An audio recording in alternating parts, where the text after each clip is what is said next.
বেশ কিছুদিন ধরে সিমাই খেতে প্রচুর ইচ্ছা করছিল, তাই দোকানে গিয়ে করে একটা সিমাই প্যাকেট কিনে নিয়েছিলাম।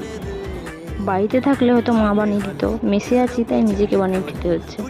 যাই হোক, আমি সিমাইটা লাল লাল করে ভেজে নিয়েছি। এরপর আমি জল দিয়ে দেবো। এখানে আমি গুঁড়ো দুধ ব্যবহার করছি, কারণ প্যাকেট দুধ কেনার পয়সাটা ছিল না।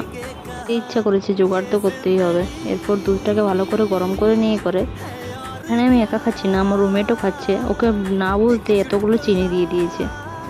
দুধটা ভালো করে ফুটে গেছে।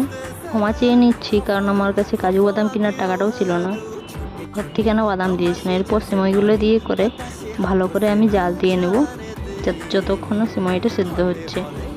অনেক কষ্টে এতগুলো বাদাম ছাড়িয়ে অবশেষে আমি এটার মধ্যে দিয়ে দিলাম।